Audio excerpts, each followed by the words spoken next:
Good evening, everybody. Welcome, and thank you for your patience.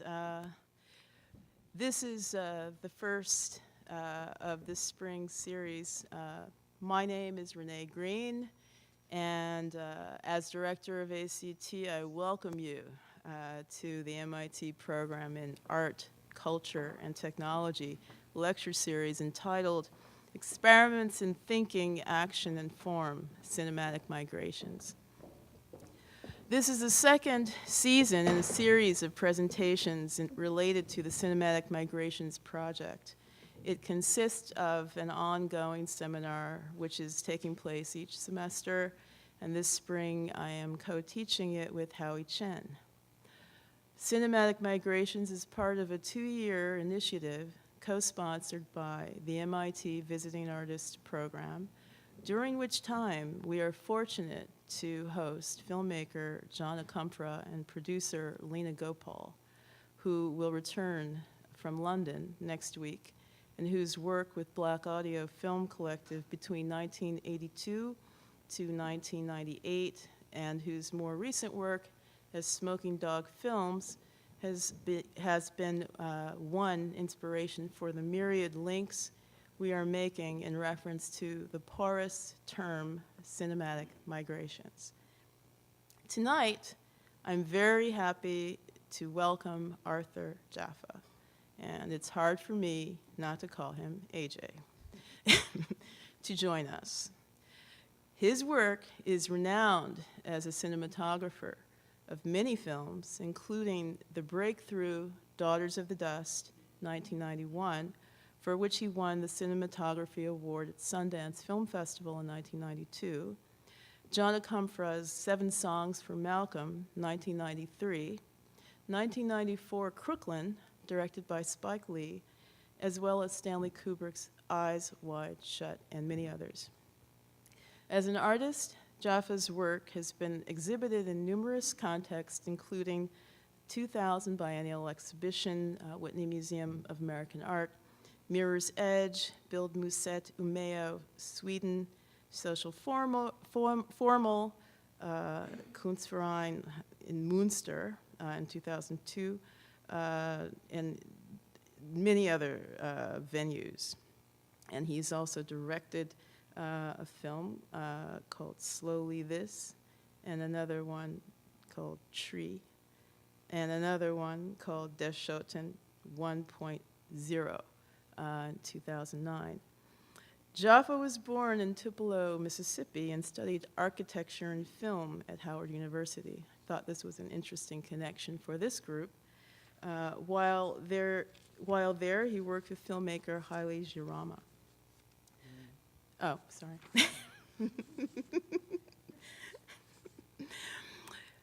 My reasons for inviting him relate to the fact that he is such a compelling thinker and imagines many constellations for images, still, moving, cinematic, spatial, and beyond.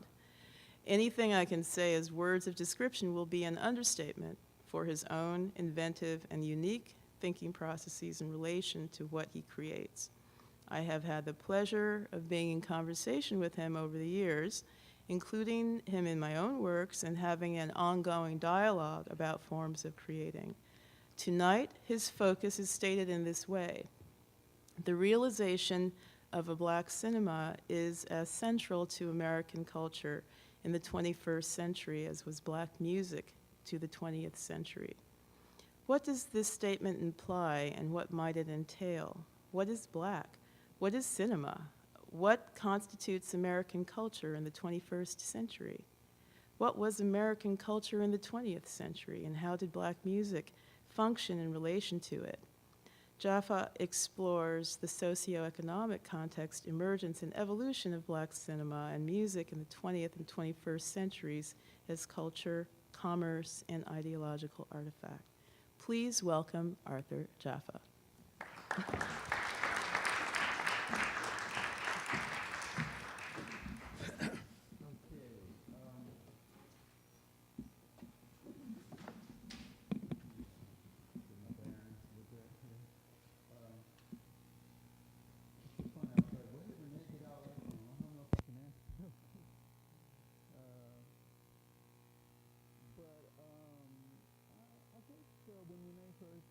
asked me about doing this.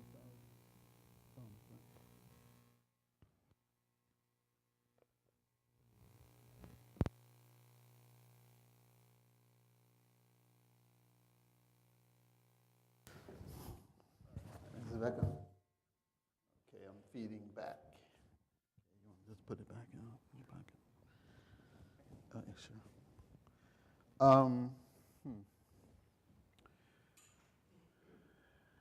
I don't. I give talks more than doing lectures. Oh God, can we lower? I feel like I'm having some kind of Doppler effect up here. I tend to do like talks more than proper lectures per se. I think if I could, I'd probably just show some things and just let people ask questions. So hopefully we can get to the question and answer stage fairly quickly. But what I want to do, I guess, is do a really, really brief introduction. Then I want to read a few notes. And then I'm going to show you guys some things. And then I'll just, kind of see what comes up.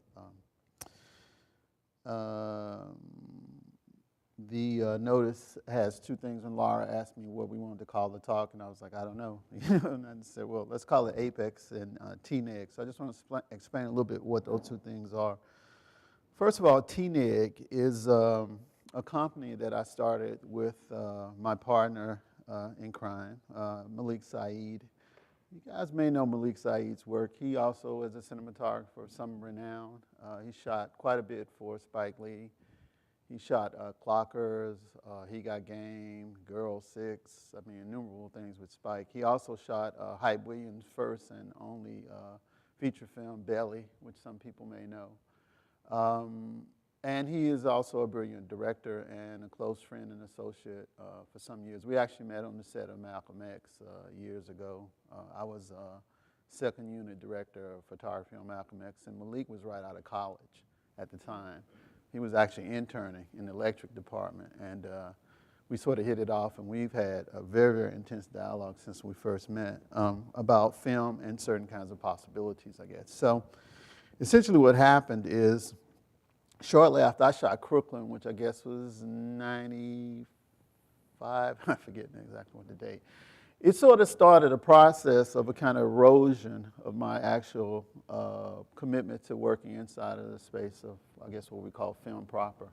I was very dejected, I guess, after Crooklyn. It was not a very productive experience for me. People have asked me at times what it was like, and I said I felt a little bit like a jazz man in a bar mitzvah band.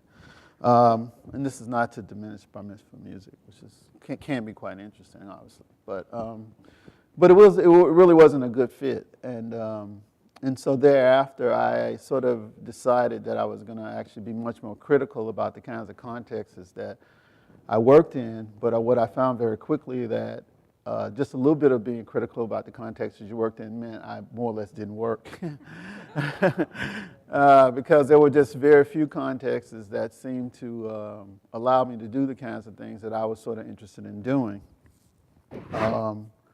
The first film that I shot, my first feature film, the first feature that I shot was with Julie Dash, Daughters of the Dust.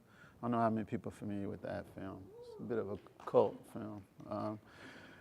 In any event, it was a pretty misleading experience because I thought that's what film was going to be like. I thought that's what it was like, and in a sense, it was downhill from there. In the sense that, in terms of who I was working with and sort of commitment to a certain kind of vision and the space actually to do as much as you felt like you could do. I like to think that if we had gone back a month later and done Daughters over again, it would have been 10 times better than it was because we were all working on. That was my first feature. It was Julie's first feature. We were just figuring out what we could do and just stretching out. And I've sort of come to characterizing Julie in relationship to Daughters like this. It's like she's a bit like Toni Morrison. If she had published The Bluest Eye, had never been able to publish another novel after that, at least anything that she wanted to do. A bit tragic in terms of the construction, but it sort of raised some very, very sort of issues that have been sort of very consistent issues for me in my career, which is like, how is it possible to create a space where the kinds of cinema that we envision are possible? And the way I characterized it always was like, how is it possible to create a cinema that was able to match the power, beauty, and alienation of Black American music. And these sort of interests and ongoing questions and concerns really preceded my interest in cinema per se, because as Renee mentioned, I actually studied architecture at Howard University. And while studying architecture, essentially I would ask myself the same kinds of questions. I mean, they were the same questions would pose in terms of architecture. I used to say things like, if Kind of Blue was a house, what would it look like? You know, if Electric Ladyland was a house, what would it look like? I mean, those are the kinds of things that I was interested in. But I figured out very quickly that there was a class dimension in terms of who seemed to be allowed to practice in architecture and stuff. And I just started to feel like the kinds of things that I was interested in exploring, it just wouldn't be the space to explore those things. So I slowly but surely found myself drifting more into the sphere of cinema. It felt like at the time like a space where I was going to be much more possible for me to actualize some things. And I remember telling people I'd rather convince 1 million people to give me $1 than convince one person to give me $1 million. I mean, that's how I posed it at the time. In any event, T-Nek.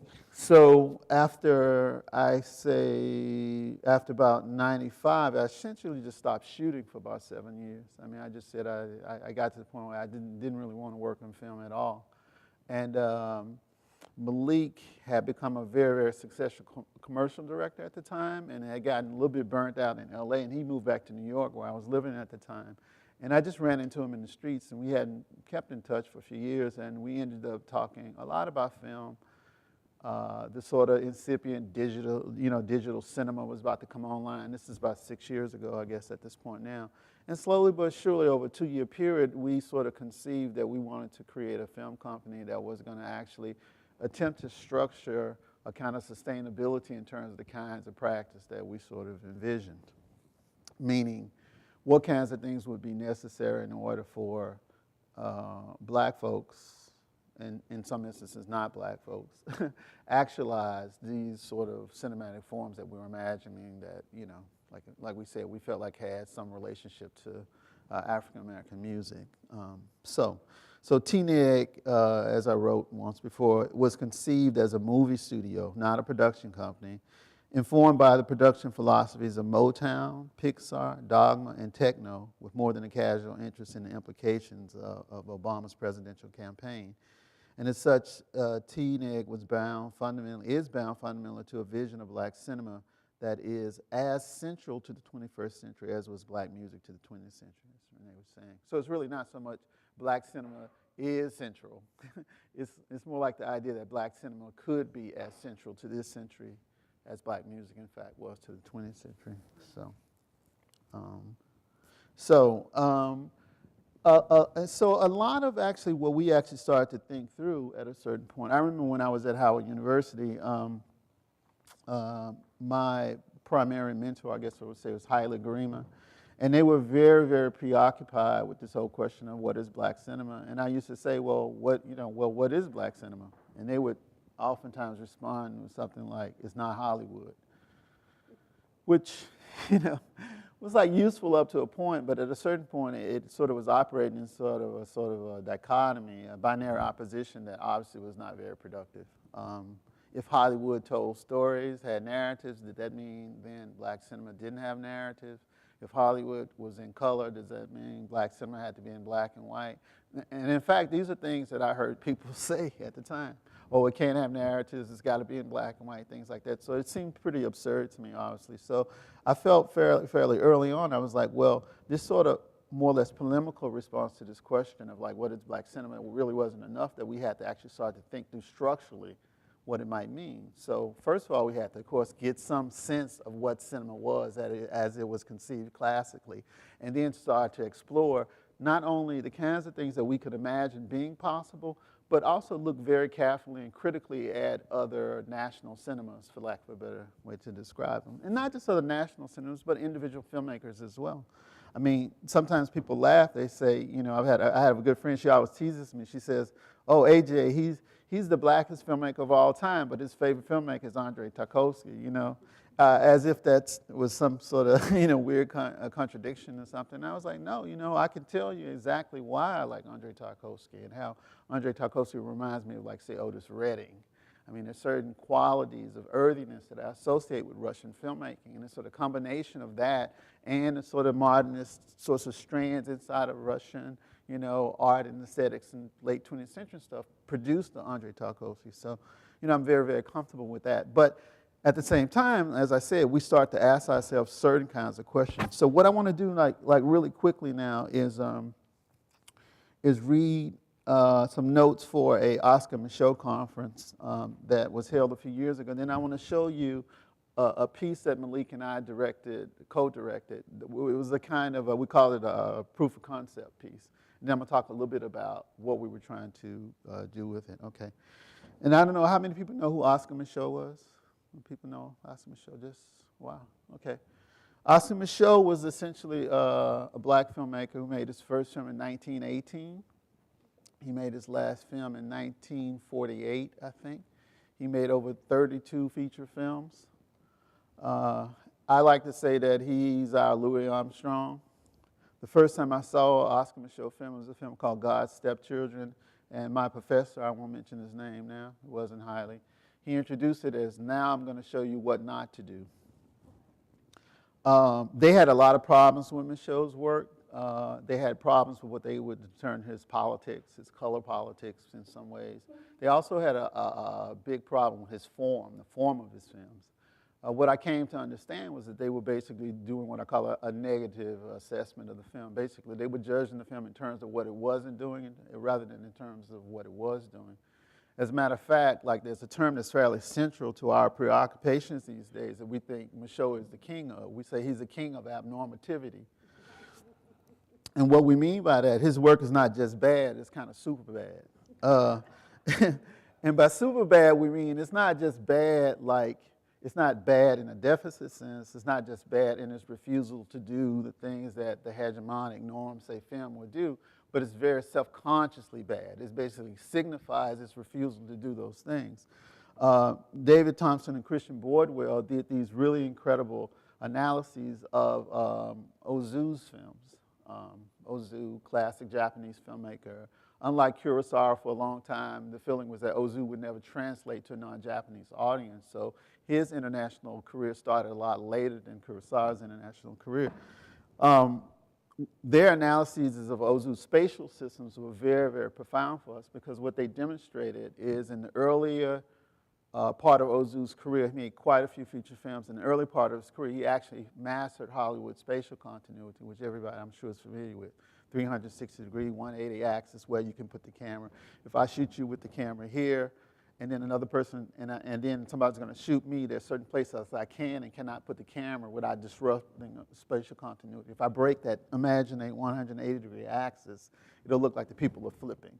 So if, like, two people have a conversation, one person is facing this way, the other person is facing this way, and I'm the camera, you always have to maintain the spatial orientation. But if you flip that axis, then all of a sudden it'll look like the two people are looking this way. Like when you cut to them back and forth, it will look like they're not facing each other.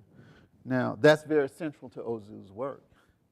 Like, he'll have conversations where people at a bar facing each other. He'll shoot the two-shot, the classic two-shot of two people together. Then he'll shoot over the shoulder of one person, and then he'll break the axis, and shoot the other person from here. So what it looks like when you first see Ozu's work is like the two people are facing each other, and then as he cut into them talking, like they're turning their heads like this. It's a really disturbing effect. Ozu was really critical for us at the time, because what he demonstrated was a master who had adopted and created his own unique classical system of spatial organization. So it wasn't so much we decided we were going to now substitute Hollywood as master for Ozu as a master. The whole idea was that we could actually do whatever we wanted to do. And so a person like Micheaux was really critical for us, because not only did he make a lot of work, he functioned at a point when all the hegemonic norms that we associate with Hollywood weren't so codified. They weren't so rigid. They were still in flux in the early, 19 teens and stuff like that. So anyway, I'm going to read you just a few notes that I wrote for this Ozu conference, and maybe some stuff we can take up later. I said, Culture is, first of all, continuity, i.e. relationships, and as such, it's made of and by choices that affirm, consolidate, or reject these philosophical, thematic, expressive, entrepreneurial, or situational continuities. 2. The first time I was shown a Micheaux film, the professor prefaced by saying, here's an example of what not to do. Then God's stepchildren screamed, and I thought, this shit is kind of interesting. Micheaux's work was being measured by a negative paradigm, i.e. it was being judged by what it didn't do more so than what it did, sort of like using Bob Dylan as a yardstick to judge James Brown's or vice versa. Micheaux's films are not just bad, as I said, but super bad, i.e. willfully subaltern, Luciferian even, which is to say radically self-determined, self-possessed, self-authorized. If a white man's cinematic heaven is a black man's cinematic hell, bad can definitely be good. 4. Why is bad good? B-movies, Grindhouse, blaxploitation, Ed Wood's Micheaux. What's the basis that these substandard works' capacity to generate pleasure for the viewer? Perhaps like punk rock, a return to a simpler, less mannered modes, or like jazz, the emergence of a heretofore constrained expressivity. In both instances, what we're feeling is an escape from the deadening sense of overdetermination and sheer predictability that the status quo, by definition and intent, produces. Next, Oscar Micheaux made over 30 feature films. He doesn't have shit to prove to us, but as far as formal technical deficiencies in the work, I subscribe to this equation. Once it's an accident, twice it's coincidence, the third time it's culture. In a way, what I'm arguing for is a Micheaux with no, quote, inherent value, but a Micheaux saturated with aesthetic potentiality, black potential. A Micheaux whom we can incorporate, make, or take by the very process of asserting our relationship to, by building on his work. And finally, what I said once before, Micheaux is our Louis Armstrong. So what I want to do then now is just jump into, like I said, the piece that Malik and I did as a sort of proof of concept. That's why we called it 1.0, because we've since done iterations of it, but I still think the first version, which is kind of a rawer version, is still the most interesting one to me. And it's not too long, so I'll just show it and hope we can get this to work. This is a program essentially designed so that people can navigate dense collections of images and stuff. But what I found that was fascinating was that I've always been a person, and I'm somewhat known for like OCD, cutting out pictures for a long time and putting them in these books. And once I discovered Bridge, what I started doing is that whole process became transposed into my computer.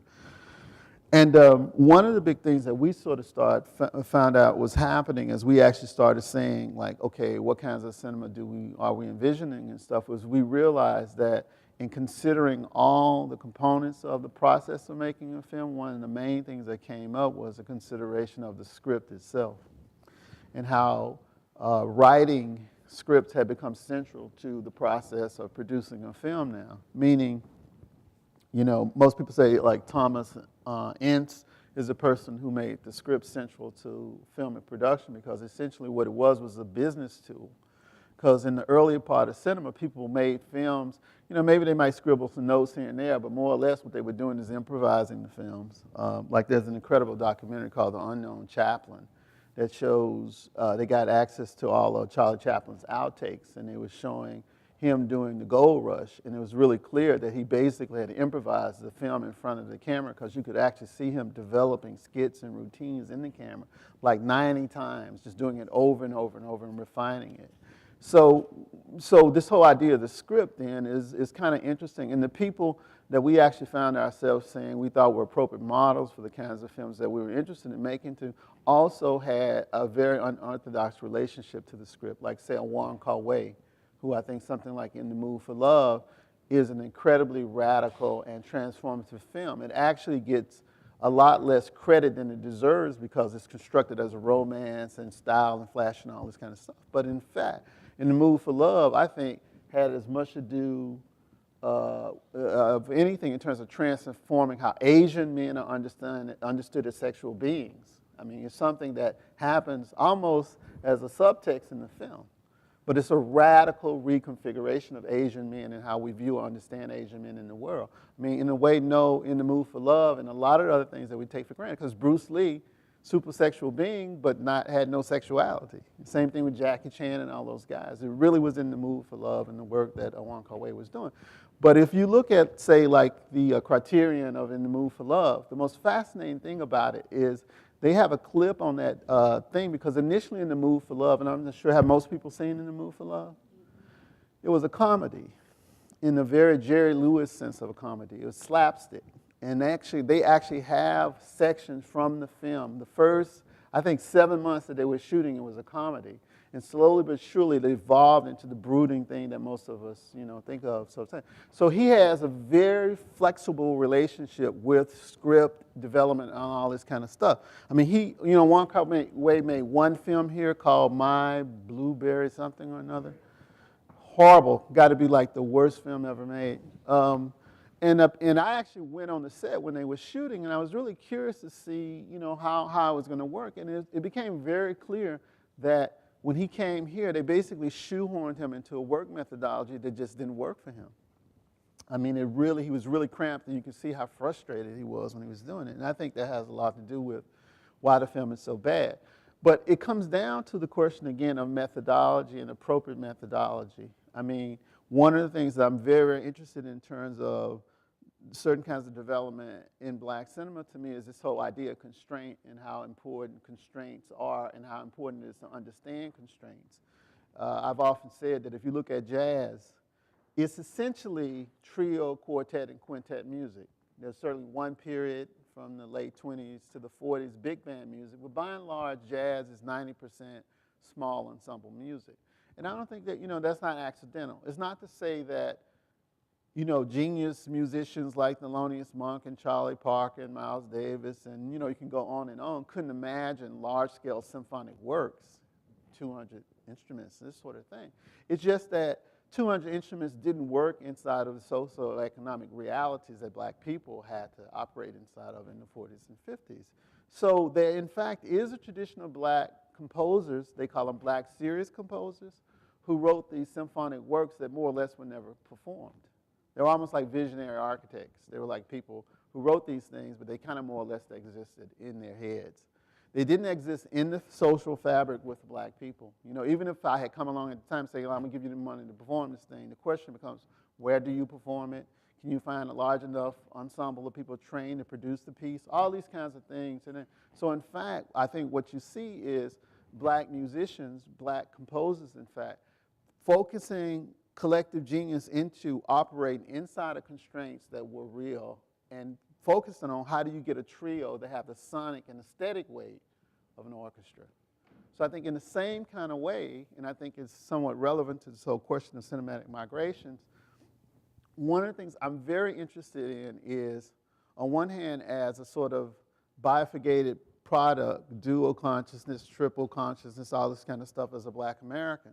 On one hand, I want everything that everybody else can envision having. So I want to make my $100, $200 million avatar just like everybody else does. But at the same time, I'm trying to be cognizant of the reality that I'm operating inside of. So I don't want to say it's either this or that. I want to do both things simultaneously.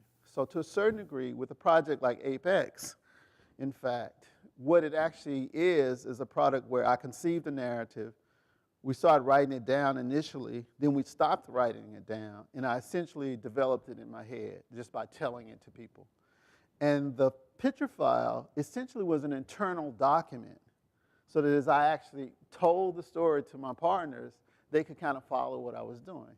When I stumbled on the bridge, what started to happen was, as I tend to do obsessively, I just kept restructuring it over and over and over and over. And in fact, started sharing it with people, very, very excited. I mean, people who know me like, oh, here comes AJ with his damn laptop and his little thing, squiggling through images and, showing stuff. Renee has been subjected to it. Javier has been subjected to it. Everybody's been subjected to Apex,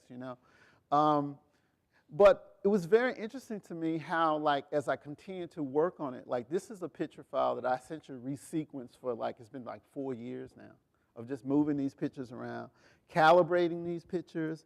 It's a kind of manifesto for how I think black skin should be treated in the movie, all kinds of things, highly, highly calibrated, right? But existing and structured, like I say, I'll show you on Bridge in a second. Oh, are we up again? I'm sorry. It's a bad one. So I was like, whew, let's keep going. Okay. People didn't tell me we were up and ready to go. So, okay, so just put a hold on all of that. And I'm going to show you this thing that Malika and I did called Deshotten 1.0. So you want to get the lights up? And sound is up, right? It should be very loud. Oh, that didn't work.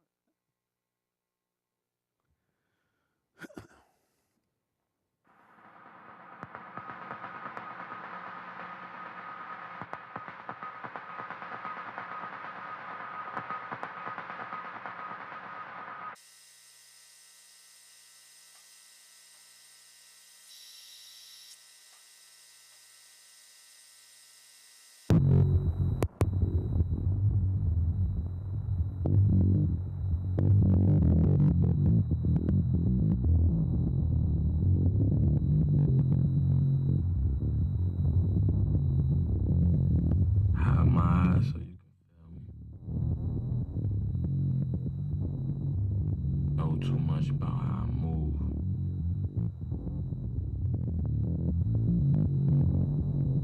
Don't let nobody get behind me. Hands slide on the block like smoke. Slant, fade, stay smooth in tight spaces. Activate the code on what you found. Look for the one who never hides. Concentrate till the surprise comes. Write my own scene and play it out.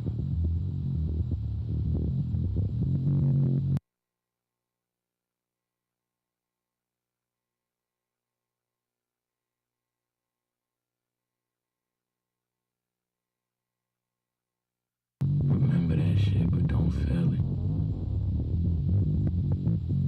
Say every night, somebody fell out tonight.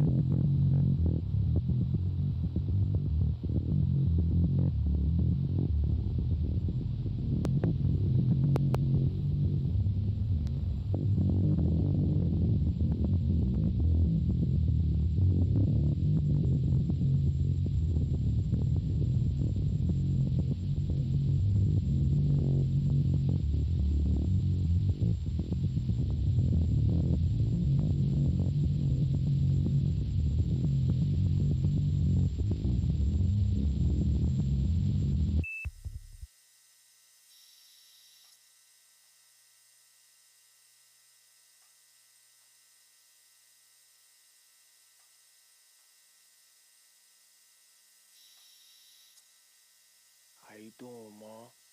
You alright? I'm fine. Holding up? It's gonna be alright. It's gonna be alright.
doing, Miss Clark?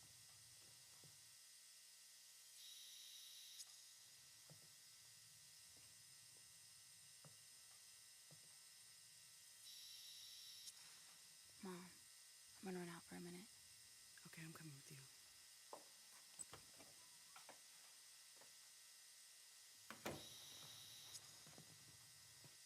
Yeah, Pop, look, we had our homies out there. We ain't come up with nothing, man. Alright. This nigga here, man. I guess we just gonna have to be here till he wakes up.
Hey guys, we gotta go.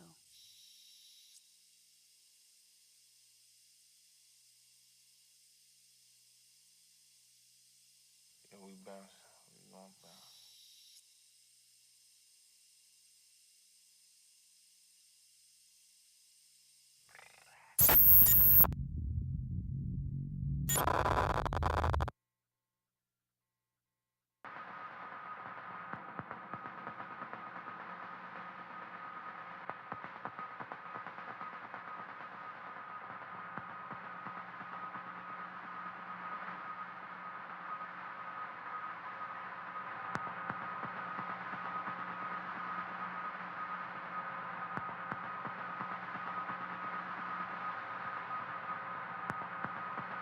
Announcement, but they never fail me.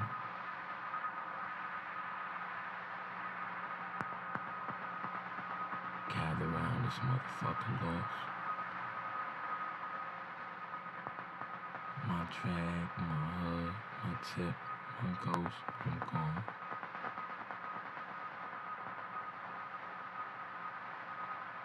Every time you come back home, move.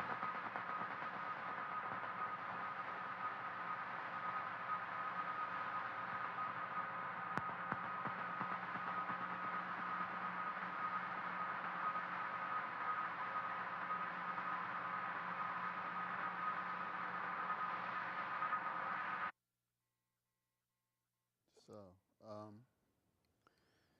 that's like, it's funny, like I look at that now and I I cringe through a lot of it because, you know, there are things in it that even now I hate and they drive me crazy. The gun stuff is, I like gun stuff, but something very cliched about it, I think. But like for me, you know how it is often with these things, like somebody gives you money to do these things, like, you know, this was part of a series that was called The Exquisite Corpse, where basically somebody gave us a bit and they gave us a line and we wrote this whole thing. We kind of went off and did what we wanted to do, and the executive producer said, this is amazing, but where's the Little Minx? There was a company that was called Little Minx, And Little Minx was a little girl, and we didn't even have the little girl in there. So we had to actually go back and shoot all this stuff with the little girl, you know. And it still, to this day, feels very grafted on to me. But what we mostly were trying to do is to test some of these ideas that we had. I mean, about, you know, like I say, you know, well, what would this thing look like? Like, for example, I'll give you a perfect example, the kind of thinking that we've been attempting to do, structure. You know, if you work on independent films, like one of the first things that you find happening consistently is the problem with sound. Like you're waiting for sound. I mean, from the very first independent films I worked on, I worked with Charles Burnett on his second feature film. He directed this film called Killer Sheep, but he did a film after that called My Brother's Wedding, and I worked on that when I was like 20. And I just remember like being in Watts, and like every time we started shooting, we'd have to hold for sound, constantly holding for sound, because if you were doing like Charles was doing, shooting in black neighborhoods, like most socio-economic neighborhoods, they're going to be noisier, they'd be under the airplane path, next to the highway, all this kind of stuff, you know. So at a certain point, some years later, I said, why don't we just do away with location sound altogether? You know, I mean, there certainly is a precedent for it. The most amazing precedent for it is Italian films, which up until basically the late 90s post-dubbed everything. I mean, everything. So almost any great Italian film you've seen has probably been dubbed. I mean, all the neorealism, all the Fellini, all those films are post-dubbed. I mean, I remember the first time I realized that there was a documentary on Fellini called Ciao Federico, I think, and he was directing this film, Satyricon. And he was next to the camera, and he was talking through the entire tape. And I was like, what's going on? And the people were acting. They were talking stuff. He was like, next to the camera, go, now you touch her face with your hand, and now you're going to put her arm around. I mean, he's like literally right off camera. Now you put your arm around her shoulder, and you say your lines, say your lines. You know, and I was like, what in the hell is going on, you know? And they said, oh yeah, Italian films, they post up everything, you know. I remember the first foreign film that ever registered for me when I was about 13 years old. They had The Sins of Dr. Antonio, which was a Fellini film, not a famous one, but a Fellini film. It was about this guy who was a censor in this small town, and Anita Ekberg, you know, was this sex bomb that was in these billboards and stuff, and this guy was running around trying to cover her up, you know. I think I saw it at about 4:30 one day after school, and I remember being mesmerized because it had an accent. I wouldn't have called it an accent at the time, but I was like, wow, there's something about, this film is weird. You know, they talk, everything's talking like this, you know, and it's got these weird cuts. I couldn't quite put my finger on it, you know. I mean, I saw a few years later, 2001, A Space Odyssey, which is a film that had a really profound impact on me, and it had what I would call an accent, even though I didn't necessarily know what to call it. I was like, you know, at a certain point, it never occurred to me at a certain point, like I think most people, my age at least, that a person actually made a film. Like, films were like cars. You know, you don't really think of a person making a car, it's just produced, sort of, in a sense. So it was quite fascinating to find a film that had an accent, because if a film had an accent, that meant, you know, you raise the whole issue of difference in certain kinds of possibility and stuff. So this whole idea of post-dubbing the thing, there was a real precedent for it, a technical precedent for it. And as we worked through it, one of the first things we said was like, well, there are a lot of reasons to post-dub the sound. And this is to try to give you guys an example of how all of these things, seemingly ideologically free, technical methodology and stuff, is not free at all. Say, for example, one, we knew we were committed to working in black communities, so it was going to be noisy. So that meant that if we post-dub everything, we don't have to wait for sound. We could just shoot, do the sound later. Two, one of the things we're really committed to is the idea of working with non-actors, because we feel like the whole apparatus as it's constructed now produces what we call a very shallow pool of talent in terms of if you want to do films with the black people. Meaning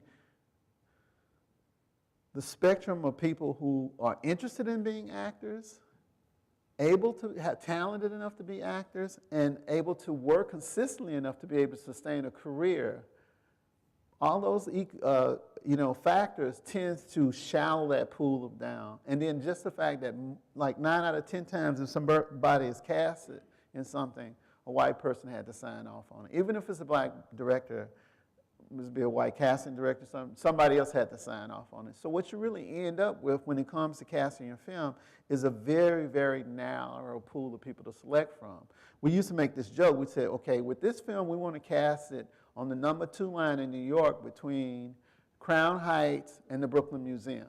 Like everybody we cast for the film had to come off of that subway. And anybody who's ridden subways in New York know how that magic trick happens. You got this mix and boom, it hits a certain point, and it's all people of color. So we were like, we want to figure out how to get around our own presumptions about who is worthy of being in front of the camera. So if we had a science fiction story, let's say you're going to do Star Trek or something, and you got to cast it in the West Indian community, all of a sudden you start having captains and communication experts who don't look anything like what we typically see in movies. So it's like, how do we create mechanisms that force us to make different kinds of choices? So now, this is related to sound in the sense that if you then become committed to working with non-actors, then the first thing people say, well, you're not working with professionals, so the performances are going to be good. But what we found out very quickly is like typically if you say a performance is a bad performance, acting-wise, what you're really speaking to more often than not is line delivery. Line delivery is where training actually does have a real impact on how we read a performance. Just subtleties in terms of nuances in the voice and stuff like that. People are very, very, very sensitive to tense and pitch and things like that being off in terms of believability, right? You very seldom will see somebody gave a bad performance, meaning their physical performance, like what they were doing physically. It's typically when they speak, you say, they were horrible, right? So the sound thing is critical because what it would allow us to do is to create what we call monsters, right? Meaning, I could say, okay, this sister here, I want to cast her in the film. She, I don't know. I don't know where she's from. I don't know anything about her accent.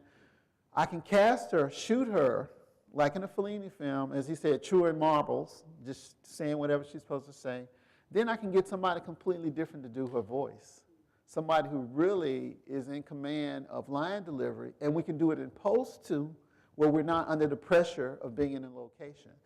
We know sound is an area where Black American culture is really, really strong. We have a lot of cultural confidence when it comes to organizing sound. So my thing would be to take those things that we have a lot of confidence in and remove as many market forces, essentially economic forces from the process as possible. So the whole idea of casting from the street, so to speak, with the faces that are the most dynamic faces that you can find and having a whole other class of people, so you end up with somebody who looks amazing and sounds amazing. This sister's face, Cassandra Wilson's voice. You know what I mean? That guy's face, Renee Green's voice, right? Because you can do all kinds of amazing things, like you can have transgender voices. Like that voice of the guy here, first of all, Denzel, ironically, the kid's name is Denzel. He never acted in a film before. He's not acting now. That voice is basically a fusion of his voice and Fred Moten's voice. Fred Moten actually wrote the voiceover dialogue. He read it to me in his iPhone the first time. He said, I'm just going to read this to you, AJ.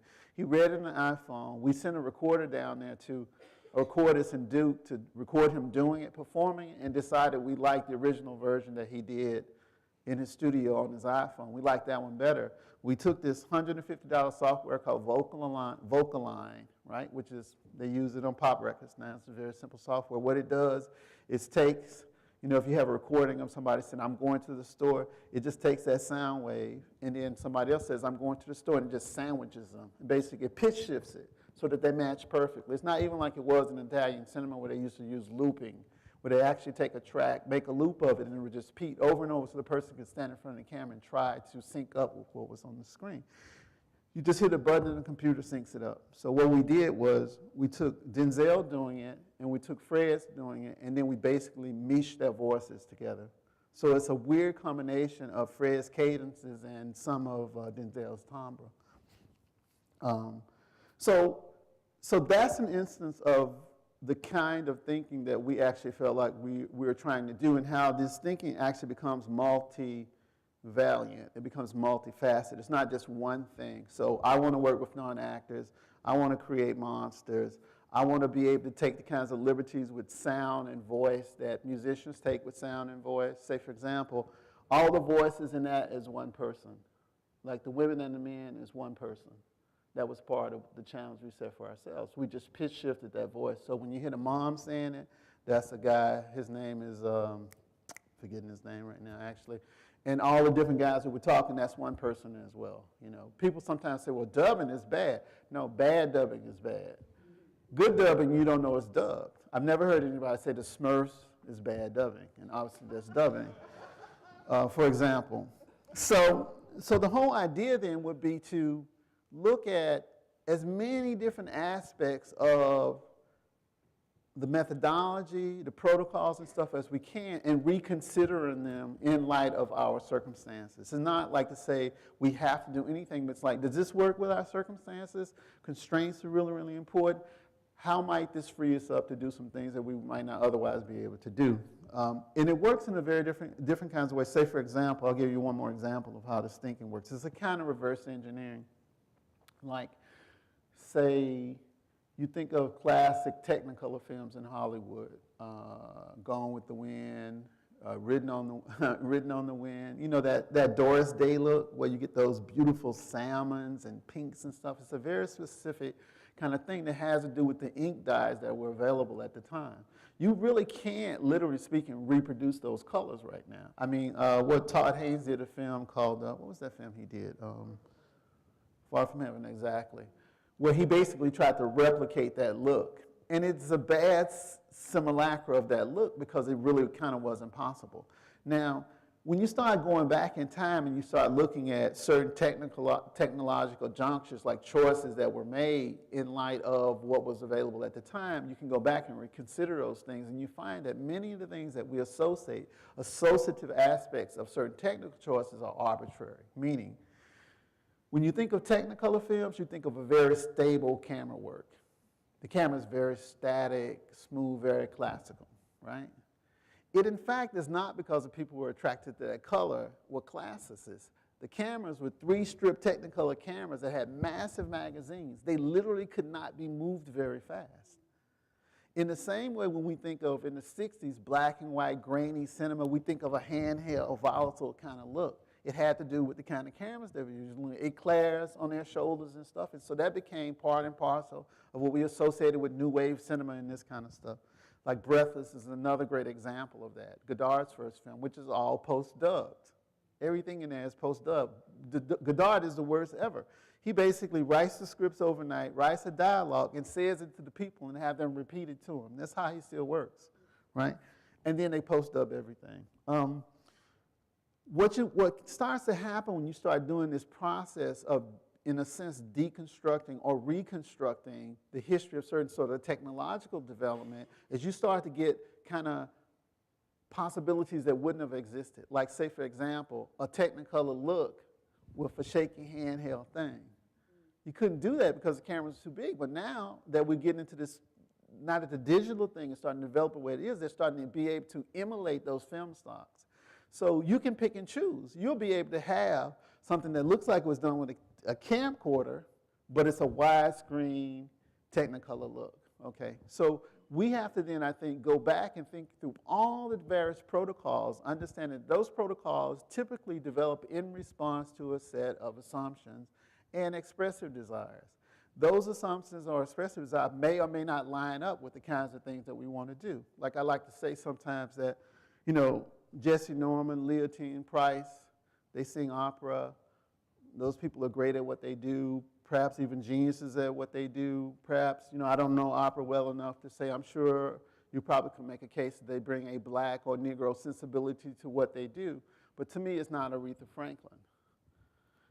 And it's not like necessarily trying to make an absolute hierarchical judgment, but in light of the kinds of things that I'm interested in, Aretha Franklin is more valuable to me because what in fact you see with Aretha Franklin is a person who not only her individual unquantifiable personality has marked her music, but she's operating inside of a form that has developed in response to the expressive desires and existential circumstances of the community that I'm a part of, the continuity that I'm a part of, which is Black Americans, right? So what she does becomes, in a sense, more valuable to me because it means I can go back and look at those things and try to build on them, that they may be some sort of affinities, right? You know, now these things are not simple things. Like I said, Tarkovsky is my favorite filmmaker. So it's, you know, when I did Daughters of the Dust, it was very interesting to me, like looking at the film stocks that were available at the time, given the technical challenges we had, dark-skinned women on the beach in white dresses, right? It's a very specific set of technical challenges.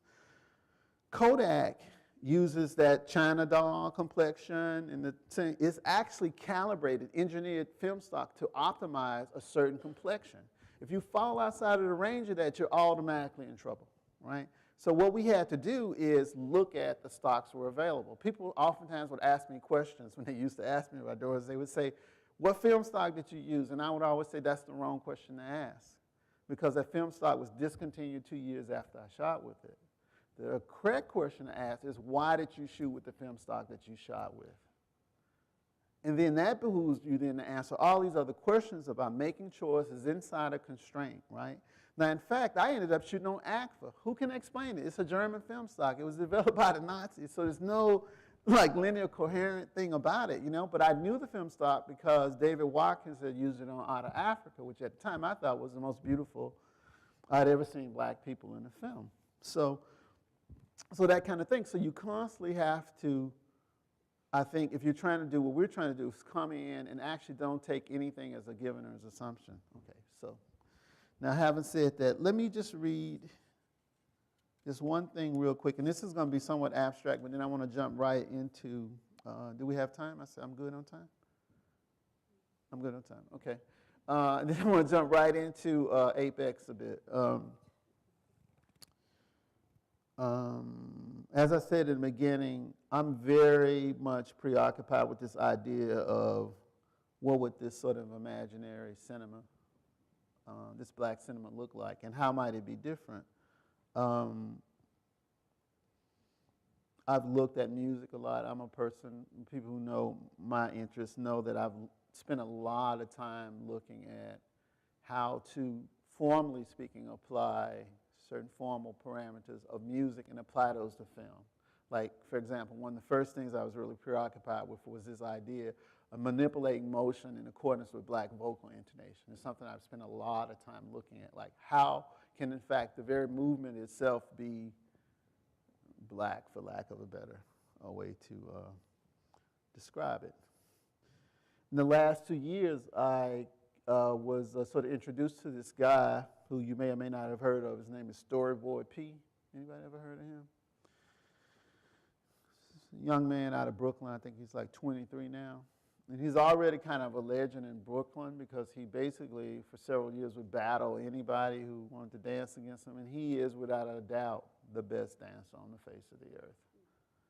He is like, it's like when you're in the presence of him doing this thing, you realize you're in the presence of Jimi Hendrix, of John Coltrane, and people who are operating on that level. One of the things that was really amazing to me when I saw him dance the first time was like, wow, he's moving the way we were taking certain technical apparatuses to make everybody move. Meaning, he figured out how to move in a way that I was like, this is what I've been describing to you, these guys, for years. Like, if you manipulate motion and camera in a certain way, everybody will move like that. You know, like everybody who's walking, intonation, inflection, all those things will actually be transposed onto movement. I was so taken with his dancing that it sent me down a tack that was very, very different from the primary things that I'd been interested in. I'd been interested in music and the formal implications of music's impact on how you structure motion images. I've been interested in like certain kinds of spatial continuity that I associated with some of Robert Farris Thompson's ideas around African art and motion, like things I was talking about, 180-degree axes and stuff. What happens when you start using different geometric bases for how you place camera and what kinds of effects it produces? But after getting into Storyboard P, I became interested in dance as a kind of, in some ways it would seem obvious, dance and film, but as a really sort of powerful way to think about certain kinds of possibility in terms of cinema. And I'm just going to read you some of the notes, and then maybe we can talk about it a little bit later. And they're, as I said, a bit abstract, but whatever. I'll just read them to you, and if you want some clarification, you can do it. Spatio-temporal vector play, black vector play, postural semantics, abnormativity, the superbad, achieve a quantum fluidity, the manipulation of specific phenomena. Wind in the trees, rings of Saturn, bodies in suspension deflecting the trajectories of light or the trajectories of shadows, enslaved ships, negative field, subtraction, submerge, emergence, bringing things forth into being, submergence. In addition to specific phenomena, intervals, Black Vision Intonation, P-Train, and alternative spatial continuities, African art in motion, I'm now positing as a third key component of a kind of black vector play, vector analysis, and black social vernacular dance. As I described with Caleb when I had an epiphany in Benin 6 or 7 years ago, that the instrumental solo in jazz and other African American musics is the transposed danced improvisation solo response to the music of traditional African social contexts. Moves from dance into the body of the music itself. Meaning, I was working on a documentary in Benin, jet lagged, checked into the hotel, fell asleep with the television on. Always interested to be in African countries when they have television stations. So, I mean, you know, local television stations. Woke up to this music, saw this woman dancing to it, and something became very clear to me, because the improvisation as it exists in Afro-American music doesn't exist in classical African music. In a sense, their notion of playing is much more flexible than a European notion of composition and reproduction of music, but by and large, they don't have what you would call a solo. An individual person then internally composes a piece in response to the context that they're playing inside of. But when I woke up and looked at this television, I saw this woman dancing to the music, and it occurred to me that in fact, what had happened was this danced response to the music, which was the improvised solo, in the context of Black people in the Americas, had in fact been transposed into the body of the music itself. It has a lot to do with the kinds of what I call chained existentiality or constraint that the sort of slave ship is a kind of progenitor and primal site of, the kind of constraint and expressivity inside of certain kinds of constraint. Okay, that's just an attempt to describe it. I'm going to keep going, though.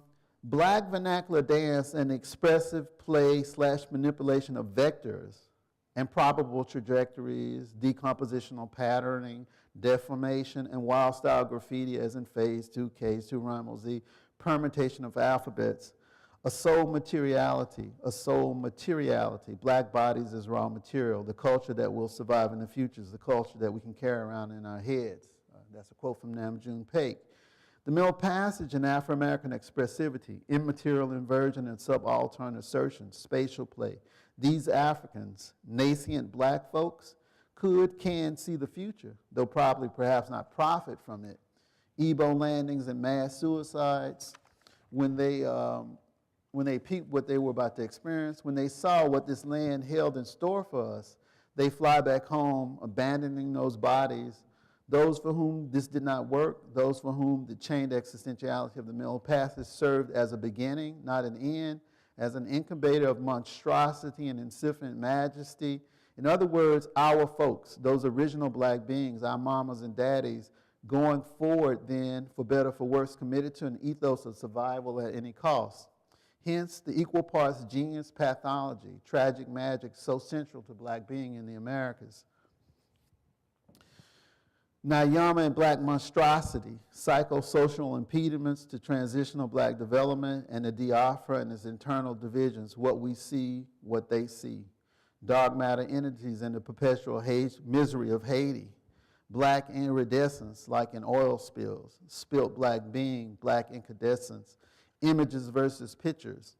I saw a skyscraper in Johannesburg, South Africa, abandoned and adopted as a squat, or perhaps a perch would be more appropriate. I looked up and saw at least 30 stories up, mirrored Mies van der Rohe's facade with windows popped out and African fabrics blowing out from within. The pictures I took failed to render the images I saw. Cornel West and his observation that black visual underdevelopment should have really spoken more of a black pictorial underdevelopment. Again, we come to the material-immaterial split. Material expressivity versus immaterial expressivity is fundamentally tied to the psychosocial circumstances in which black folks found themselves. Quote, again, the culture that will survive in the future will be the culture that you can carry around in your head. The Middle Passage is a demonstration of this. So, and I'll just leave that for now, okay? And maybe we can return to it in some of the questions. So what I want to do now is very quickly, if I can get this to work here, show you this picture file for this narrative that I've sort of developed called Apex, which is essentially a story about a black band that's the biggest band in the face of the earth, and we follow the history of this band as the world comes to an end. Let me see if I can get this.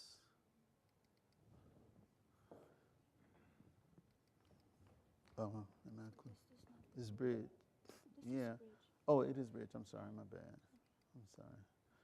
I'm a little discombobulated because this is. Okay, here we are. Not my typical instrument. Okay. So let me just.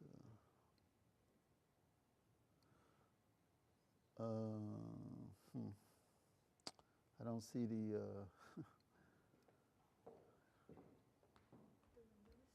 I'm trying to, you know. Yeah. Can I? Yeah, sure.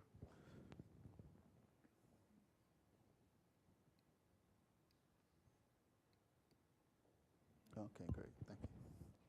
Okay, so as I said, this is a program, some of you may be familiar, it's called Bridge. And in the beginning, I was just throwing images in there and just sort of structuring them according to this narrative. And very quickly, what I realized was that I was very interested in how the sort of seemingly arbitrary aspects of this program place certain kinds of demands on how I ordered it. Meaning, I decided very quickly that I liked the row of 6 across and 3 down. It fit perfectly into the screen. And so oftentimes, when I would show this to people, oh, look at my Apex file, I would show them to them like this, you know. And I was very interested in how it was highly structured. So every image is structured in relationship to the image that precedes it and follows it. And when I go into different modes, I'll show you how every image that slides off the screen is structured in relationship to the image that comes on the screen from the right. Okay.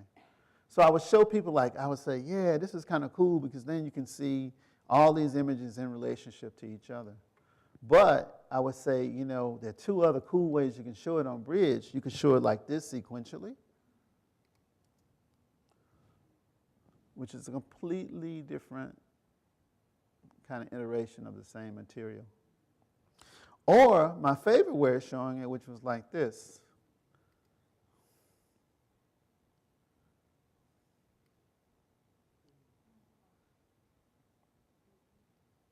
What I liked about this one is you got a bit of the sequentiality of it showing one image behind the other, because I do think at the end of the day, the ultimate goal was for a, lack of a better term, a film experience. But you still got some sense of images following, preceding, and being always in the context. So this is the way that optimally I would present this to people. And Renee, as I said, and Javier, they've both been subjected to this. Like, okay, and, you know, I just sit here and just tick it off like this. And just go through the whole thing, just like this. And there are over 700 images in this. And like I said, it's super, this is about 5 years, almost going on 5 years of work. So even in terms of like, and it's really being reproduced very horribly there, but the color, tonalities and stuff, there's not a single image here that hasn't been extensively photoshopped. So a lot of my ideas about how to structure tone and also almost socio-political aesthetic ideas about the treatment of black complexion are also being demonstrated in this. When I shot Daughters of the Dust, if you see that everybody's skin is very warm and orange and stuff, and that's the kind of thing I would never do now. I mean, since 20 years later, I've become directly opposed to any kind of warming up of the skin of black people. It's not to say, in fact, black Americans do have a lot of red in their skin, but there's a sort of polemical dimension around why I want to assert the dark blueness of the skin, right? It's something I start to see in Africa. So what you'll tend to see almost all of this stuff is a kind of olive blue undertone to everything.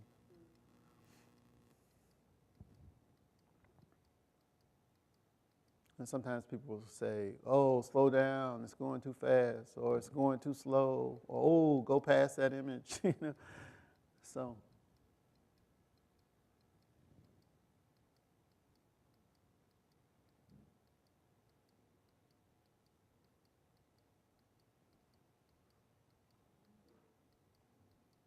you know, or as I said.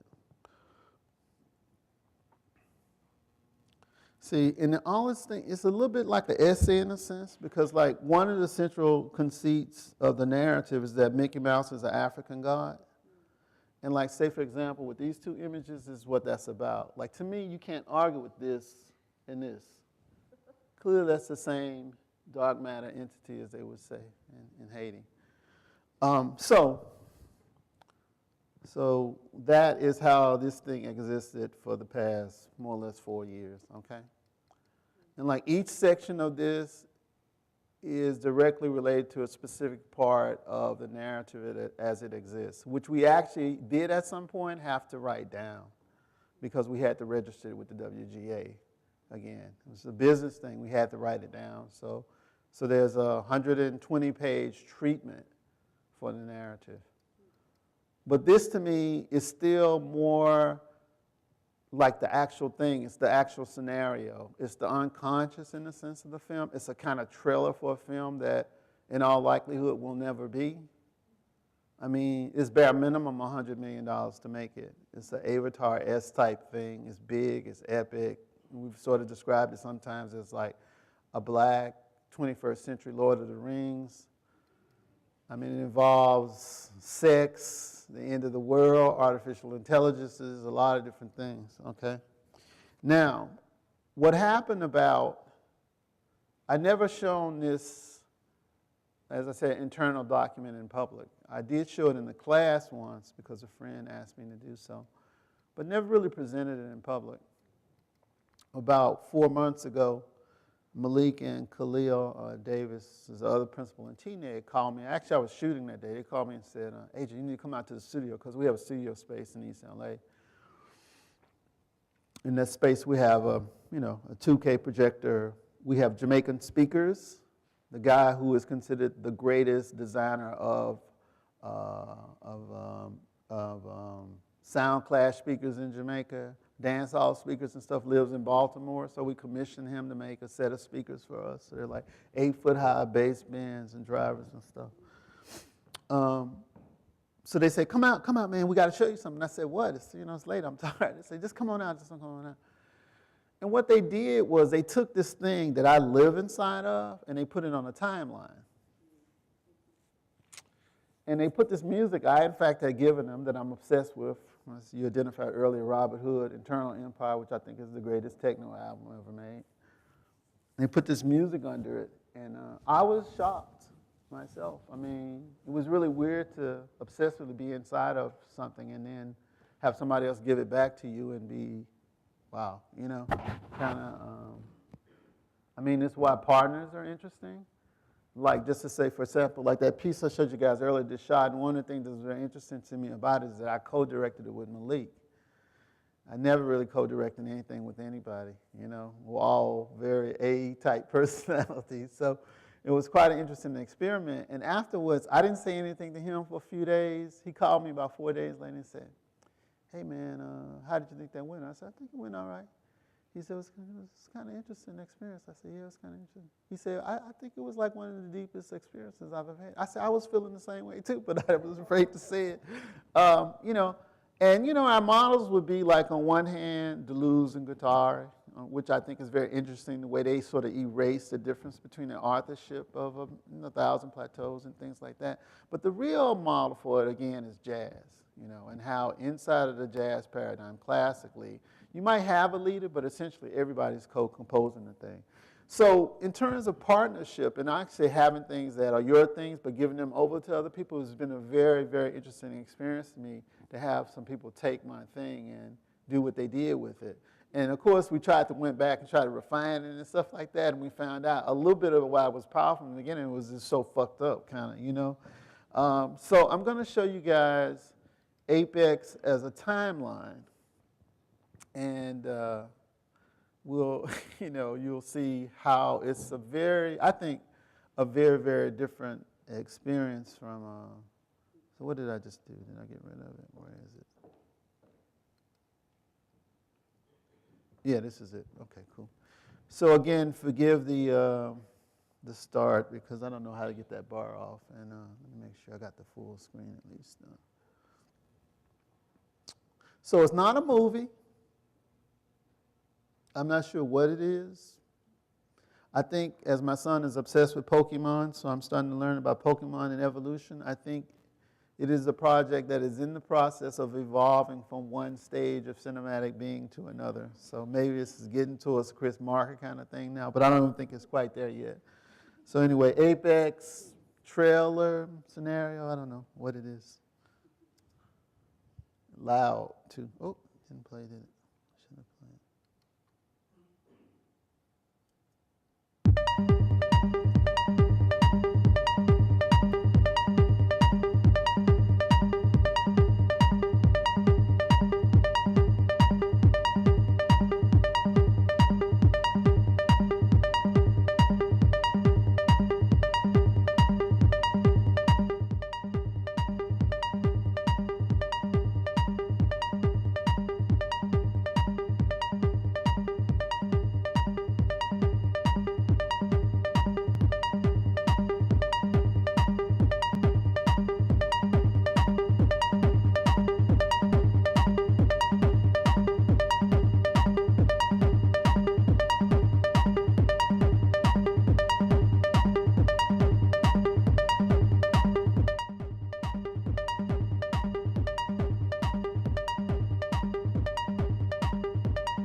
questions, maybe?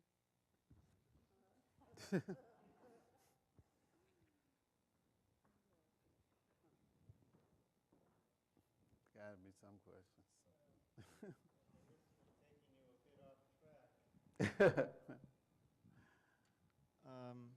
I'd be curious if you could say a few words on the topic of audience with respect to Micheaux, and also on the topic of success.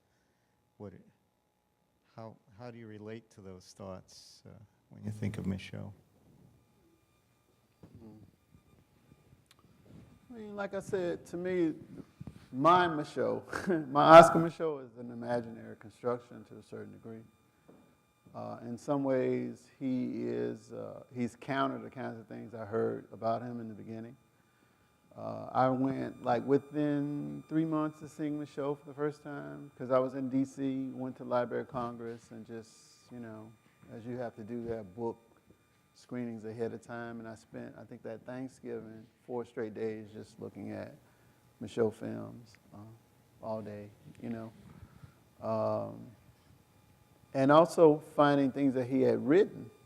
I was amazed at how articulate he was about his goals and his objectives, and I thought, like, to a very, very large degree, you know, I agree with almost everything that he said, and he did talk quite a bit about audience expectations. Like, he was a remixer. He would recut his film for different audiences, which I think is very much in keeping with dub, culture, logic, remixes, and all this kind of stuff. I think it's a very black way of operating, as if there's no definitive, there's no origin, there's no original version. It's just version after version after version. He, you know, made films for a black audience, you know. As I said, he's interested, one of the reasons he's really interesting to me is because he operated at a point where all these sort of Hollywood codes of how you organize a film weren't so set in stone.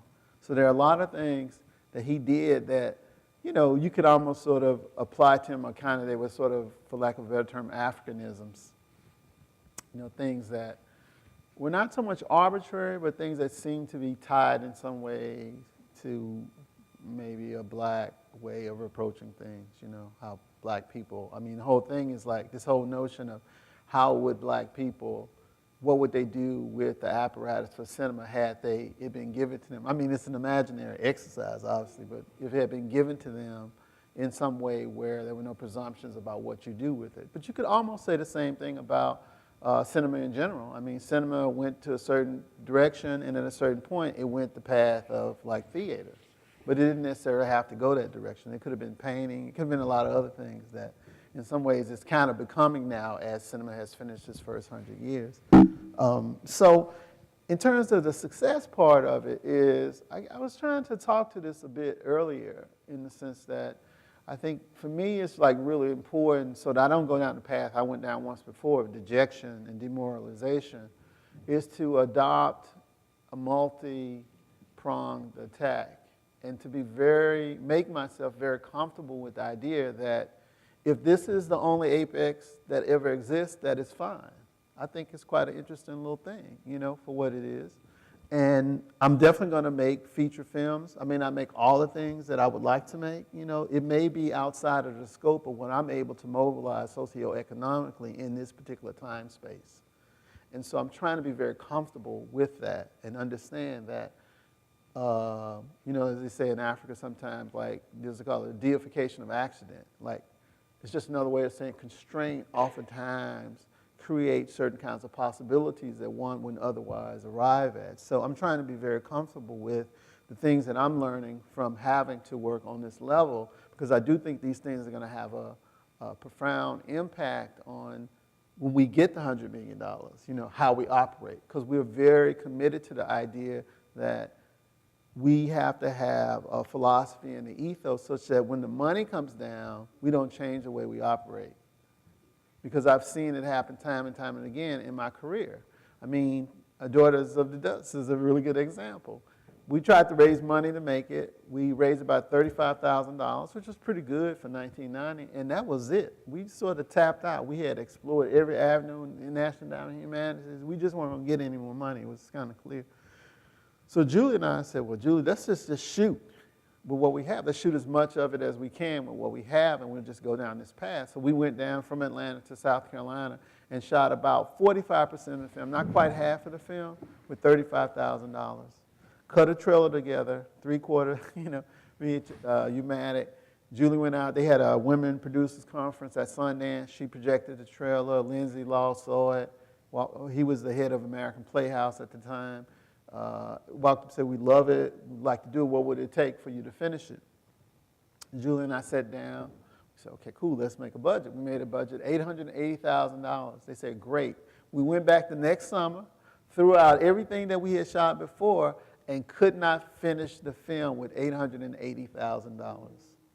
When we shot almost half of it with $35,000. Cautionary tale for me to this day. I mean, it left me so gun-shy after the experience with Daughters, whereby you ruined your credit, all this kind of stuff, marriage fall apart, all kinds of stuff. And it's like, I feel like it's very important to not give in to the draw of legitimacy.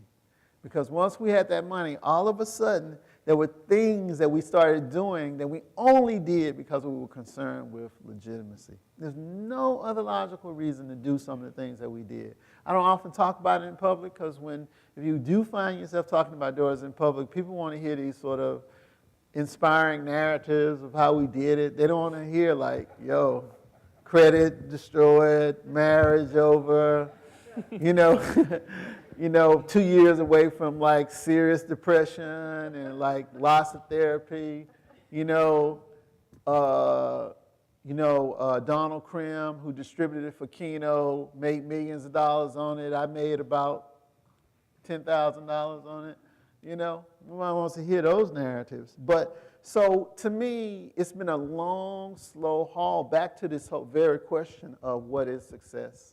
What are resources? I think it's a really critical question to ask. Say, for example, Charles Burnett did Killer Sheep when he was in college. I heard he had $10,000. I don't know. He got a $10,000 grant. Black and white film, a couple of professional actors. Most of the times he was shooting a 3-person crew. Sometimes his niece was the sound person. Shot over 2 years primarily on the weekend. Quote, unquote, didn't have any resources or very few resources. Okay?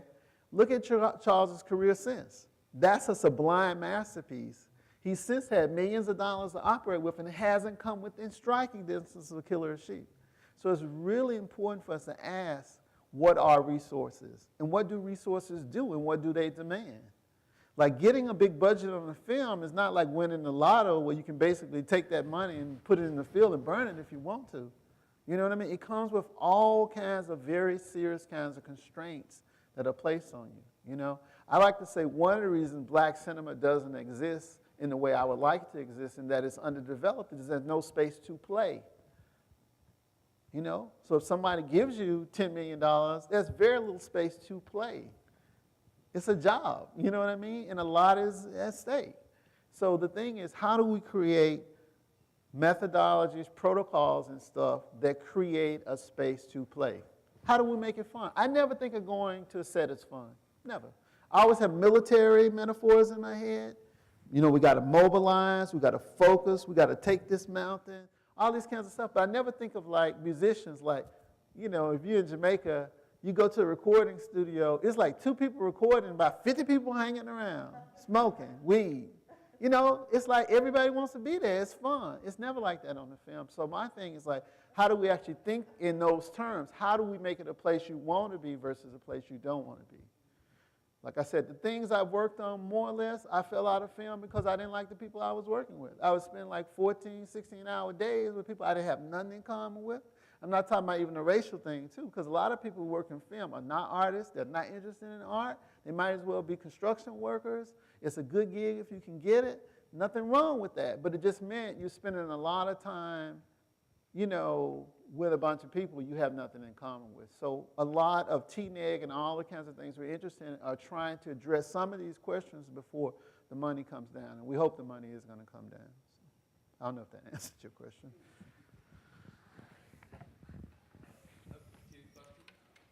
One really quick and one kind of follows up on what you just talked about. The first one was I wanted to know what the music was for Apex. You mentioned it briefly, but... Robert Hood. Pardon? Robert Hood. Okay.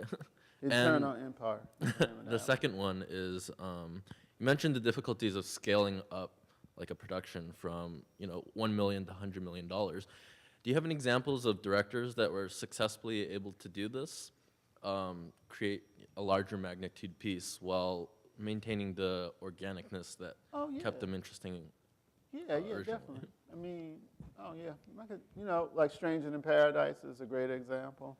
It was a short film that he made, and then he got short ends, and it's got that 3-part structure. It's a 1, then it's a 2, then it's the last one, and then he went back later and shot the other 2 parts with the cast, and I think it's one of the most perfect films ever made. Now, I mean, I don't know, that still was a fairly low budget proposition. It was a very hands-on, it was a very handcrafted film. What we're interested in is like what happens when you have 50 CGI artists. Like, how do you interface with CGI artists? How do you make them do things that, like you see CGI in Hollywood films, they can do anything, but why does it always seem like the same people are doing it?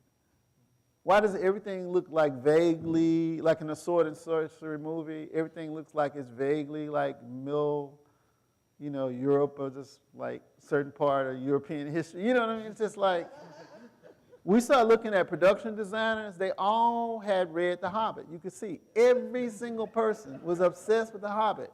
They all had these swords with the dragony kind of thing and the hair on the shoulders, and it was like, damn, there's other cultures besides, Europe in the 14th century. It's like so much one thing. So in a lot of what we're really interested in is difference. Like when I say space to play, it's like not just to be difference, but where difference can flourish. And not just difference for difference sake, even though I think difference for difference sake is a good thing. But I think like the equation I always use in my head is like, there's no real truth in the world. There's nothing that's really true. It's all how we read a thing, right? The problem fundamentally is that we have one group of people's readings. We need to diversify. It needs to be prismatic. Like reality is prismatic. Like the truth of Renee is not how I view Renee or how Javier views Renee or how you guys review. It's really the reality of it. It lies somewhere in between all of our advantages of her. So it's very important to have people of color, women, gay people, everybody. We need everybody's take on the real so we can really get a real grasp of what the real is. So difference is critical, and if it, it's not a PC kind of thing. I don't care really on a certain level that every different group gets to make a film. I mean, it's not altruistic for me. It's really about how do we assess what is. And that's only going to be possible if we have a prismatic, multifaceted advantage on everything, So, well, I'm sorry, somebody asked, they had a question first, and then I'll go to you. I was curious about if you're interested in exploring the ideas that you have talked about in documentary film as well as fiction, and if there are other possibilities in documentary that you see. I think what we just saw is a kind of documentary. In a way, it's sort of like a document of looking at my grid. It's a film of looking at the grid. So it, in fact, is a documentary. Yeah, I'm doing a project on Sylvia Winters, who I'm sort of kind of obsessed with, and I have this other thing called Black Studies that hopefully we'll start shooting this year, which is basically taking people like Fred Moten, videotaping them, and then hiring an actor to perform them, Black thinkers, So it's sort of pseudo kind of documentary or whatever. But yeah, to me, I haven't talked about the narrative of Apex at all, because mostly I don't care. About people's narratives and stuff, people be trying to tell me, I was like, yeah, there's a lot of stories that need to be told. I'm kind of more interested in how are you going to tell it. It's really what I'm more interested in. And can you say something to me that's going to actually provoke me to think about a certain possibility of how to do it? In other words, in keeping with this whole idea of the real is prismatic and all of that, it's like I'm not interested in censoring people's thematics. I want to see all the thematics, like who said 1,000 flowers should bloom, or if 1,000,000 or 1,000,000,000 flowers should bloom. you know. But the question becomes, how is it sustainable? How do we sustain the space in which we have diversity and complexity and all these other kinds of good things? I don't know. But yeah, I think it's a given that documentaries are, documentary is cinema too, or something like that. Oh, I'm sorry. I was pointing to her, and I'll come to you just because she held her hand up first. Yeah, I'm just trying. Greetings. Thank you so much for your presentation. I feel like I was truly affected by Apex, so I'm still trying to digest because I feel like it just penetrated me on the cellular level. It was just, I'm still kind of awestruck. But what I wanted to say is just my kind of impulsive reading of it is that you mentioned the bluest eye, and what I love about this is that the blue note or the blue trope, right, seems to be doing a kind of subliminal decolonizing work, right? That is like it's an antidote to the blue beauty standard, like the blue eyes, right? So I like that it's kind of antidotal in that way. It's kind of like it's doing corrective work for me, at least in my head. So that's how I'm feeling right now. So thank you.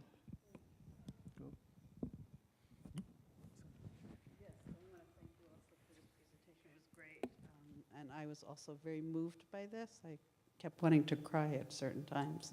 I was just wondering how you were influenced or are influenced at all by Isaac Julian, because the first film, it sounded a little bit like some of the narrative in Looking for Langston and. Which one? The first. Deshotten. Yeah, yeah, Deshotten. So I was just wondering how he plays into your consciousness around filmmaking. Well, he's a good friend of mine. So, I mean, I have a lot of interesting experiences with him. I don't know, like on the influence thing so much. I was. Which one? No. I always wanted to shoot with Isaac. The first time, I was very taken with the Black British workshop movement. I can remember the first time I saw the term anti-essentialist. It was in the Film Journal. It was an interview with Isaac Julian, and he was talking about anti-essentialists. And I was reading and saying, God, these black filmmakers are interesting. I think this is my crew. And I'm reading it and everything. And then at a certain point, I was kind of like, I don't know about this anti-essentialist thing. I don't think I'm an essentialist. But I'm not even sure I'm an anti-essentialist. I think I'm an anti-essentialist. I think I'm against the anti-essentialists. Because I thought the anti-essentialists, in fact, were attributing a kind of crude essentialism to black folks that really wasn't true in the real. Meaning, when my grandma, she would never use a term like the black experience, but when she started talking about black people, she knew it wasn't no singular black experience and it was hybridized. She knew all of that. She wouldn't have used those terms. I thought they were projecting a crude essentialism onto black people, real, normal black folks, right? Because they were trying to, in a sense, rationalize their own alienation from real black people in London, in the context of London. I love those guys, but those guys are not the real black folks in London. I'm just saying. They're the equivalent of me here. You know what I mean? Meaning they're alienated, want to belong. They were like, you know what I mean? I don't want to say anything they were because that's going to sound like black people aren't those things. I don't want to say they were intellectual. I don't want to say they were gay. I don't want to say they were whatever. But they were what they were, and they were very alienated from the communities that by and large produced them. So to me, they really grasped onto ideas like anti-essentialism because in a way it was like trying to intellectualize away things that they felt they didn't participate in. In other words, they tried to deconstruct actual real lived experiences that black people had, common existentially chained experiences. See, so anyway, but yeah, I remember Julie went to London, and I said, wow, I really think I had seen not Looking for Langston, I'd seen the film he did, Territories, before that, and I was like, whoa, I would really like to shoot him. And Julie said she was hanging out with Isaac, and at a certain point she told me, yeah, AJ would really like to work with you. And then he was sort of not addressing it, and then maybe 2 or 3 days in, she said he was sitting up over drinks with him one night, and he said, Jolie, I don't know if people know it, Julie, I'm gay. And Julie was like, okay, and I don't think AJ was going to have a problem with that. And she came back and told me the whole story, and I was like, oh my God, you mean I could be having an affair with Isaac Julian and be with Julie Dash? That would make me the most interesting cinematographer in the history of cinema. You know, so anyway, that's my Isaac story. He's one of them, so.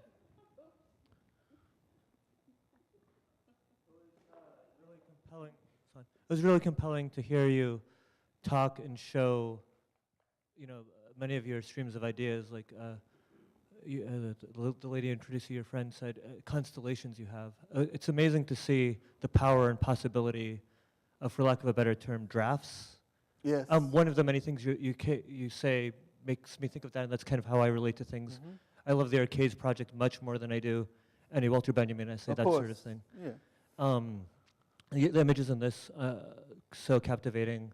To put Neil Young and then Frederick Douglass 2 later, but then also in the soup of it, you know, Right. the layered soup, not just back to back, but Yeah. toward and backwards, all this. And in light of, like you saying, that not to have one reading of something, I want to know about, if you can think of offhand, any text, music, film, otherwise, where you re-enter it anew each time, or you know, maybe your first reading was this, and 10 years later. Oh shit! Anything that's good, that's true of. I think. Yeah. I mean, almost anything Miles Davis ever did, dub music, The Thousand Plateau. I mean, it's you know, the world is rich with interesting shit. You know, I mean, it's one of the few benefits of, you know, the sort of churning, chaotic nature of the world is there's always some interesting shit coming up, you know. And I think, like, you know, I'm very, you know, it sounds so crazy, like we've been having this conversation with people like recently about being black. Like, what is it? Does it exist? I don't think my daughter is black anymore. You know, or it's something like there's a real cognitive dissonance between how I'm black and how my daughter is black, because I'm very much almost like a kind of caricature kind of way a product of a very specific time and space. I mean, I was born in Tupelo, Mississippi in 1960, grew up in Clarksdale, Mississippi, which is like, you know, home of the blues, whatever, capital. I mean, it's Robert Johnson, Muddy Waters, Ike Turner. You know, it's just like, if you go down there, it's weird. It's like, you can't even account for all the people that came out of this 50-mile radius area. It's like some in the water, some, you know. It's like ground zero for black American culture, which means it's ground zero for American culture. So it's a very particular place to have grown up. I mean, you know, like shit, I grew up like within 50 miles of where, like, you know, the civil rights people were killed and castrated, and Emmett Till. I mean, that's all within 100 miles of where I grew up. And when I grew up, it was still recent memory. It was more recent then than Rodney King is from where we are now. So that kind of violence, psychically and literal violence, permeated the context I grew up in. So I like to think that a lot of the things, the grotesque qualities of some of it just is about that. It's about what it means to arrive at black consciousness, for lack of a better term, you know, at a particular time and space, and how those things are not static, you know. So the big conversation a lot of people are having now in my circle is like, what is this black thing? You know, why is Obama black? Besides the fact that he got Micheaux. But besides, you know, why is he black? I mean, obviously Micheaux verifies him for us as a black person.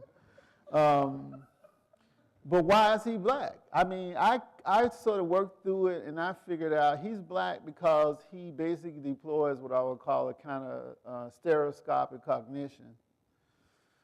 Stereoscopic cognition is like very central to black being, meaning early on, Du Bois would talk about in terms of dual consciousness, but it's really more like a kind of trouble consciousness, meaning it's at least three simultaneously held ideas about anything. That's why I say it's a sort of stereoscopic cognition. It's like there's something about the kind of displacement of black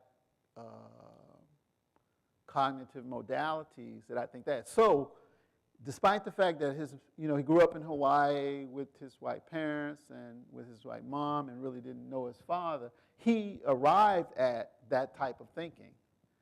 I think it was a very much a willful elective affinity on his part, but he arrived at that. As I think anyone can arrive at that. As I think I can talk about black music with anybody, I'll talk to you about black music, but I'm also prepared to fight with you if you want to have some reductivist ideas about what that is. Peter Guralnick's Sweet Soul Music shows there is no soul music without, you know, all those white redneck composers who were writing, Aretha Franklin's great songs, you know. White guy from Alabama wrote the lyrics, you know what I mean? So I'm just saying it's always complex. And so my thing, again, always is about that again. It's about complexity. Want to keep it complex. Complex is fun. Complex is exciting. Complex is sexy. Complex is all the good shit. So that's to be true of anything. Miles Davis, Aretha, every time you return to it, as you age, as you change, your relationship to the thing changes, you know. I love Low. It's still my favorite David Bowie record, you know, so. 5 minutes? So we done? We done, okay.